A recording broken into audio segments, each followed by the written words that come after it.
because I learned Spanish pretty poorly in Oregon and California, right? That's good. And I moved here. You used to live over there? Yeah. Oh, you're from there? Yeah, sí, claro. Yeah. Where, Beaverton?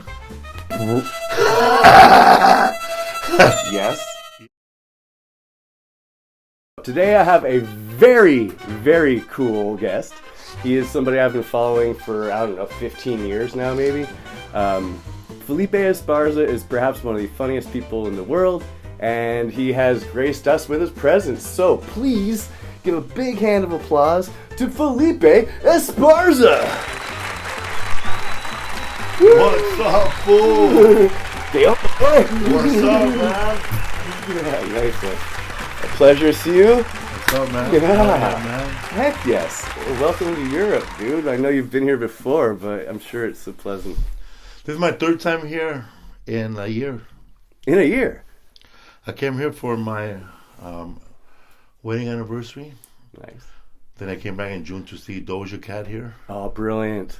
Then I'm here now. I have a show tomorrow at Chicago Boom. Yeah. Or Boom Chicago. Yeah, Boom Chicago. It's like the closest thing we got to like a direct line to SNL in Europe. I did a show in Rotterdam at Club Hog. Oh, yeah. Nice one. Excellent. I wanted to start by talking about a little bit of your past. Yes. Because we both grew up Catholic. Yeah. Like, I almost became a Jesuit, and I know that I wanted to be a brother. No way. Yeah. When I was in rehab, I was like, I was sober 6 months. I had no girlfriend at the time, no wife. And I was thinking about joining. Yeah. Jesuit, really. but only like to be a brother. Yeah. Not the priest. Like Nacho Libre. Yeah, exactly. Yeah, that committed to God and the fellowship, but to just donate 100% of my time to work and like in any way possible. Yeah, servitude. Servitude, yeah. Yeah, because what is our life worth anyway? Like, might as well give it to service. I thought that I don't know what was the process. I never went to. I didn't know the process well, but I thought that that sooner or later I'll be somewhere building houses somewhere. Yeah, wild. All right, because that was the main reason I wanted to ask you about Homeboy Industries, because you've talked about the effect on your life, but more the background. And so, were you considering becoming a Jesuit because of the impact of Homeboy Industries, or was it the other way around? Probably because I was at that time I was so into prayer and meditation and getting closer to God that at that time that I wanted to be more of a vessel and help people. Amazing. But I didn't want to be like just want to be like I guess because there was a guy that used to come to our rehab, Tom or Tim, and he was an actual Jesuit brother. Yeah. But he didn't have the thing. But he just went out and on behalf of the church he was from, he'll go to different places like juvenile halls, county jails. Amazing. In for the church. Yeah. So do you feel like your comedy is kind of like sharing your story and that end of like positive? Yeah, I think I like to share my story because there's people out there who are struggling with addiction, and they listen to my comedy and it makes them stop. Yeah. Or other people, they like listening to my stand up and while they're during their addiction. Sure. Yeah. Well, I've only been to one AA meeting myself, but a lot of it is sharing really ridiculous stories, and I think that like that witnessing kind of thing resonates really, because it's hard to see stuff in yourself. Yeah. How was your first experience at the AA meeting? It was a little weird, especially as a former Catholic. Like the whole like giving up all your power to a bigger thing was a little bit weird to me. If you would have went to like a couple of more meetings, it would have been different. It would have been like a lot of cross talking. I don't know if you've been to one of those meetings. Not yet, no. No, an AA meeting. I don't know how long you stood there. Yeah, but usually there's people there who know each other, and they start speaking and telling what happened to them, but they're speaking to a person in the room. Not like some people here. My higher power is something I can look at and touch. Like a tree, and he's speaking to somebody. Yeah, he's speaking to somebody who's actually his higher power is God. Then some other people, and then then some people will be like, my higher power is this group. And then this person will come back next week and go, yeah, my higher power has always been Jesus Christ. Not like some people here, their higher power is a group. Really get dependent on all these losers. Everybody here's a junkie. I wouldn't trust these people with a bank robbery. Then it gets very interesting. Yeah, for real. One of my friends chose Elvis Presley. but everybody, I don't know if, I think my view was the first time ever, and it's probably everybody's view ever. Everybody's view. When you walk into a Narcotics Anonymous meeting or AA meeting, I ain't like these motherfuckers. I ain't like them. Everybody has that thought. I got it under control-ish, but these people are pathetic. That's what I was. The first time I went to an AA meeting, because I didn't want to stop drinking, I started comparing people who made it. Yeah. Through live drinking and still was famous and still became somebody. Oh, sure. I was like, man, you know what? Charles Cosby was a drunk and he was a writer. Fair, brother. Bad example. Whatever. Given that your comedy is so personal and has shared your own personal story with so many people, can you tell us a little bit about your current tour and all of that? Right now, it's called At My Leisure tour. And I'm hitting up all the states in America, and I'm here doing a show in Amsterdam. I did 2 shows in England. Amazing. One of them was at the Leicester Theater, and it was like mostly like my fans, a lot of Latinos. Yeah. And it's weird to see like Mexicans speaking with a British accent. Whoa, like, what up, Holmes? What are they? And but the second show was more of a London show with a lot of people from London who didn't know who I was. Ooh. So it was a surprise. Yeah. And it was a big show with like 75 people there. I think it was double sized this room. Oh, and my God. I don't know if you've ever done a show in England. No. They have a intermission. Oh, really? Funky. Old school. Yeah. They have an intermission. Even at the second show, they had an intermission. 3 or 4 intermissions. So it was like this young comic went up. She did her set. And then it was an intermission. And then the host went up. And then I went up. Then it was an intermission. But does that mean that the crowd has to get rewarmed up every single time? Yeah. Those 75 people leave the room to go drink. And then they come back. Oh, like this. Like this. So by the time the last comedian is up, they're pretty drunk. Yeah. But it was my first time performing in front of like people from actually England, and I pretty much destroyed, bro. It wasn't fair. They had no idea what they were getting. I was nervous. I was very nervous.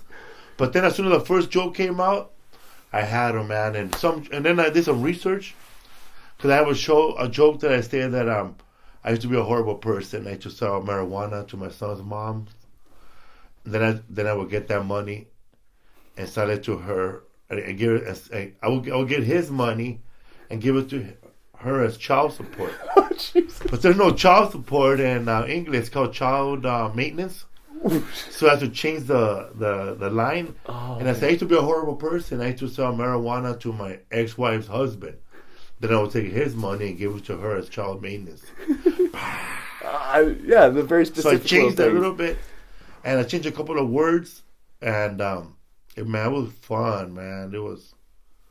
Plus, my wife's brother was there with his 3 daughters and his wife and my friend. We were like 9 people. Wow. Decent. And we were in Dublin first. So fun. Yeah, I got to get one of those boats. I was riding a boat. Oh, yeah. In the ocean. Amazing. It was the guy that owned the boat was an 18-year-old kid. He had just bought that boat after high school and decided to get people boat rides. Really? Yeah. You felt safe the whole time. His name was Adam. Adam, Patricia. Nice one. Shout out. You left a good Boat impression rides. on this gentleman. Yeah. Nice one, bro. So, in your travels through Europe, I'm guessing you've probably played Spain by now? No. You've never played Spain? No, next year.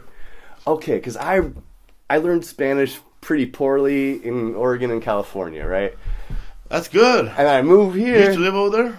Yeah. Oh, you're from there? Yeah, sí, claro. Yeah. Where, Beaverton? Yes. Yeah? Yes.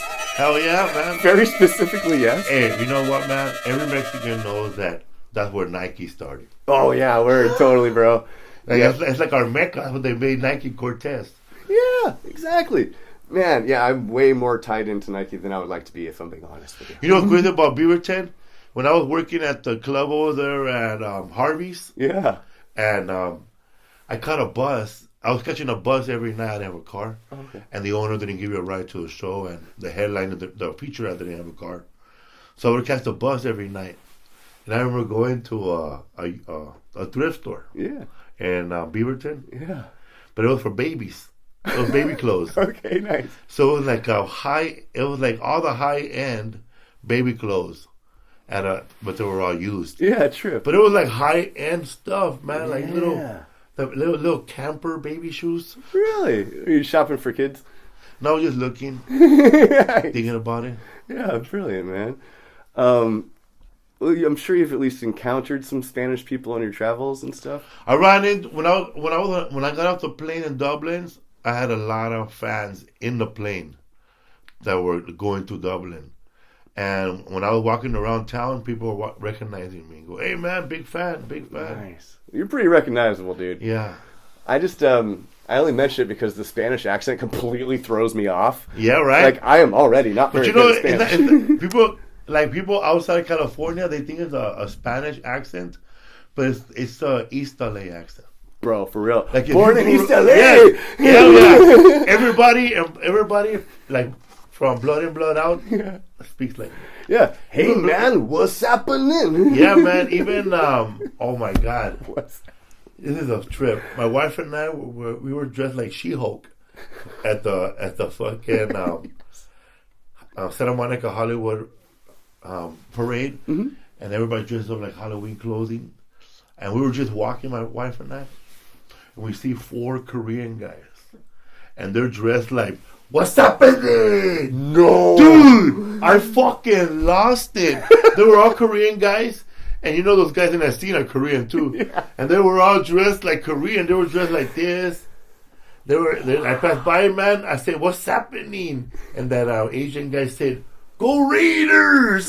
I thought that was the best costume ever. That is truly incredible. Oh man, my first time here, I was in Amsterdam.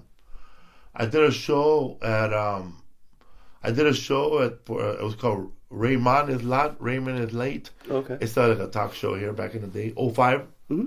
And when I came out, there were some people that were at the show, and they were always smoking with them, and all they were doing is quoting that movie, man, Blood In Blood Out. Amazing. They were asking me, man, is they really like the movie? I said, yeah, it is, man. And the guy kept saying, give me some Chon Chons.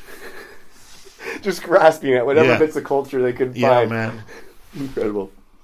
Well, speaking of culture and the incredible influence of the Mexican folk on our homeland. I like your beer, man. Oh, thank you so much. Appreciate Remind me that. of Dr. Demento. I would very much take that as a compliment. It's time for number 1. This is it. Number 1, Barnes and Bark. I can't believe I'm experiencing this. Yo! Bro, I used to watch that, man. My little brother, Angel, Yeah. he got to go to a magnet school, gifted school, with a bunch of gifted kids. Yeah. And this was when gifted was a good thing, by the way. Yeah, totally. And he got to know, somebody told him about Dr. Demento, and we got to, on KLOS 95.5, 2 hours of Dr. Demento. Wow, bro.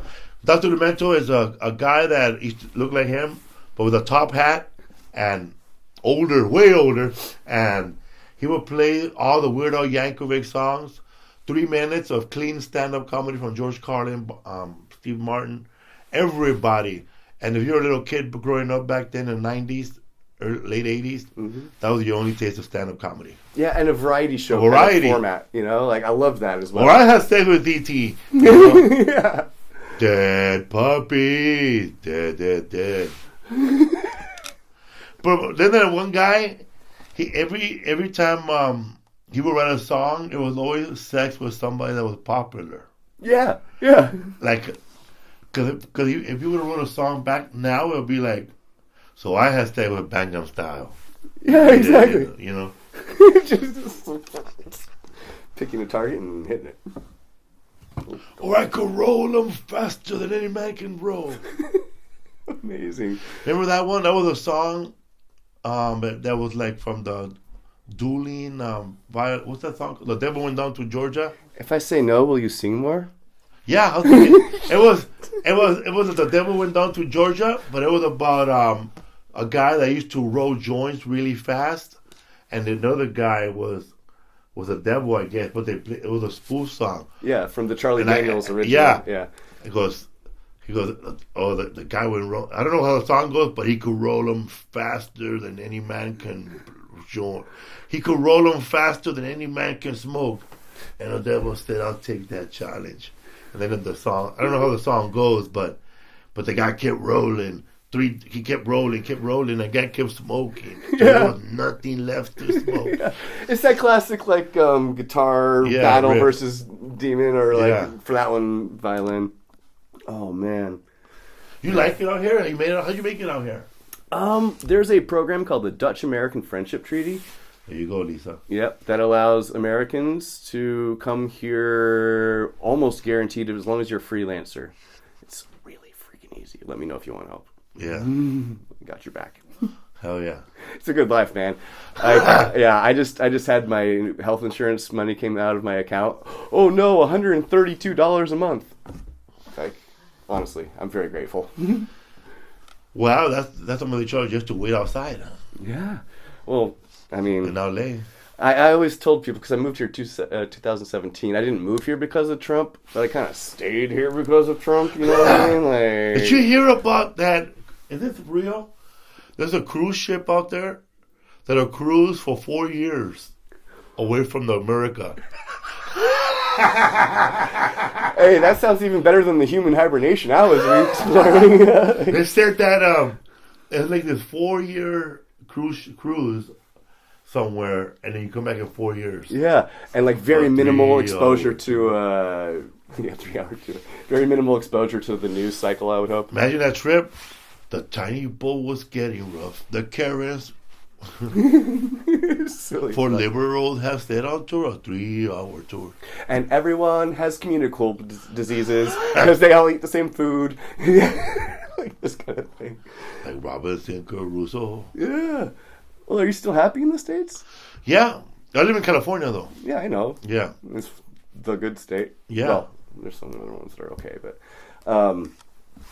yeah, I remember from... God, this was maybe 14 or 15 years ago. You had a joke about getting pulled over and the cop being like, anything illegal in your car? Up to my cousin that ran. Yeah.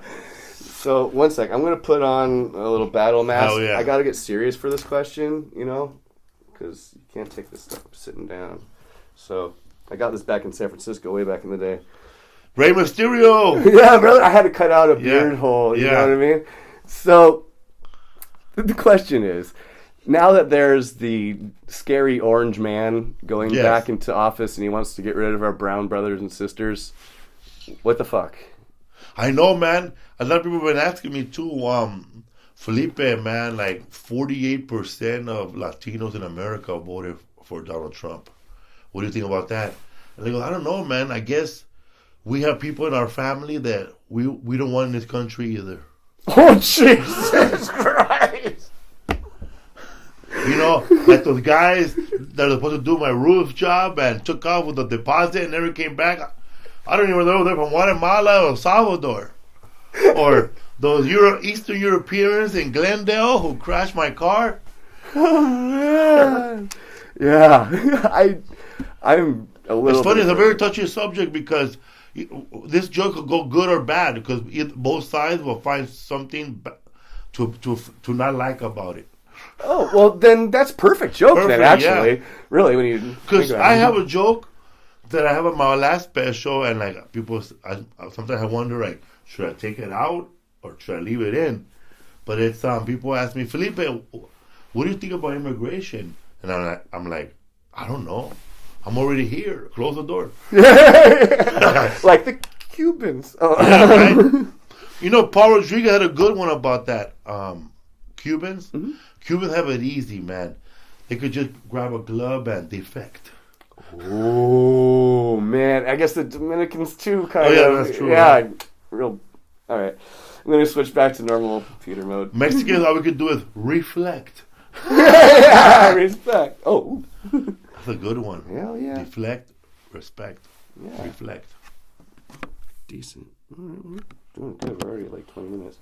I wanted to ask you. Let's pause. All right. So I've seen you act in some stuff. Mm-hmm. Most notably, not really acting. Can you tell me how you got the Eric Andre gig? Oh man, the Eric Andre gig. First of all, Eric Andre and I were already friends before the show. We did a couple of stand-up shows together. Really He was on the Lopez tonight. Oh yeah, and so was I. And we were on a show that I didn't know if it aired ever. It was on Comedy Central. JB Smooth was hosting, and it was like a stand-up show. You know, Big J Okerson was on it too. Yeah, nice one. And so we became friends there. So the show, the Eric Andre show started airing, and I started liking the show. My wife and I, we love the show. We love that kind of stuff. Mm-hmm. It kind of reminds us of SNL, the early days with Chevy Chase falling over things. Always. Or Tom Green, of course, is a huge Tom influence. Green, of course. And so I said, I got to get on this show somehow. And Hannibal Buress was a fan of my stand-up, plus I was a big fan of his stand-up. Yeah. Our first comedy special came out, I guess, in the same year. Yeah, you're kind of the same generation. And I said, you know what, I got to get on this show. So I knew the timing of the show and what they're looking for, kind of. So I just took all my clothes off, and I put on my underwear, tightest underwear I can find, and I stand next to my nightstand, and I just start flickering the lamp off and on, with me standing in front of everyone, the camera's playing, so just like this, click. I wasn't even moving or smiling, just do like this, click, click.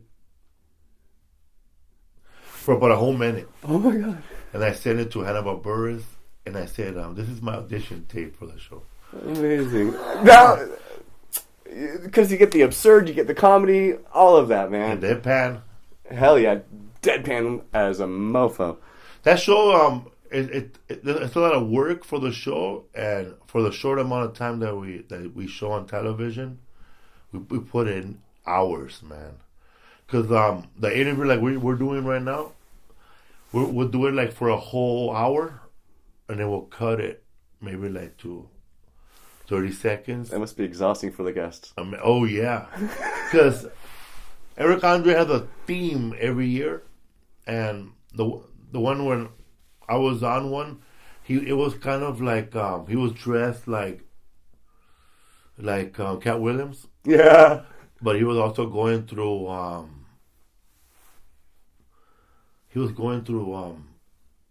When he was growing, he decided not to shower for 35 minutes. Oh, the disgusting season, yeah. Yeah, and he let his nails grow long. Yeah. And there was a heat lamp right above the guest. He didn't know about it, and then they left it on full blast. Yeah. And then you can smell him. Dear God. And then he would take his underwear off and air it out. Like, full on assault on the senses. Dear God. Wow. Are you still doing that? I'm waiting now. We did a couple of live shows on a cruise ship. Oh, fun. I was on an Impractical Jokers cruise ship. Oh, hell yeah, exactly. And we did one of the best live Eric Andres with Steve-O. Brilliant. Steve-O said that he was vegan, so he couldn't down a bottle of ranch. So he drank Italian dressing instead, 2 bottles. Yeah. And then we flipped him over, and he peed in his mouth. Wow. He just whipped it out. Wait, he peed into his own mouth? Yeah, we flipped him over. We were holding his legs, and he put his peanut and pointed right in his mouth. Do you think 8-year-old Felipe would have any idea that your life would be like this now? Never. 8-year-old Felipe just wanted a bag of Doritos and chips and a sandwich. Big torta. Oh, man. Well, as an adult Felipe, obviously you have a very unique life. You're a very good storyteller. And you've got comfortable with the camera, I guess, at this point. Would you ever want to write and direct your own stuff? Yeah, I would like to write and direct my own stuff. Yeah. I think every comedian's dream. Yeah. To do it all. Well, I mean, Mitch Hedberg, who has that whole joke where it's like, oh, you're a comedian, so can you act? It's like, oh, you're a chef, can you farm? But so. He goes, I like my favorite joke, he said he wrote a script one time, and then the producer told him to go rewrite it. Fuck that, I made him a copy. It's one of the best things ever, man. But truly, he's my number one. Who are your top three? Me, growing up, I always liked Rodney Dangerfield, George Carlin, and Park Rodriguez, Richard Pryor, Bill Cosby. But now, you like those other comedians who are funny, like Dave Attell and Hannibal Buress, Stuart Francis from Canada. Yeah. You heard of him? No, honestly, He's a one-liner comic, man. Oh. His jokes are stupid, like mine. He goes, "Well, I gotta go, man. I'm running late. I'm late for my overacting class. I should have been there at." So good. That's Stuart Francis. Sir Stuart Francis. Yes. He's like the king of the one-liners. Brilliant. Nice one. I do love Stephen Wright. Obviously, I love Mitch Hedberg as well. Yeah, Stephen Wright too, man. I got to meet him at Dodger Stadium. Really? When I was working there. In person, is you like? Yeah, man. His hair was like this, and I remember I was making hot dogs. I told my friend, "Oh man, that guy right there, man. He's a stand-up comedian and a Academy Award winner, best short film." And then my friend said, "Bullshit, that guy looks like a fucking homeless man." I go, "No, bro, he looks like a Yes, he does look like a homeless man, but that's him." And when I went around, I was Stephen Wright. I started banging the window. He goes, "What?" Then I was way right there, and I went all the way around, and I shook his hand, and he shook my hand like this. Oh, no way. He's a germaphobe. Oh, okay. Yeah, I guess, whatever. It kind of goes with the personality, I guess. He goes, and then when I went in, my friend was like, "Fuck." He goes, "That guy didn't want to shake your hand." He goes, "I don't want to shake your hand either." And everybody laughed and went back to work. Amazing. Let's see.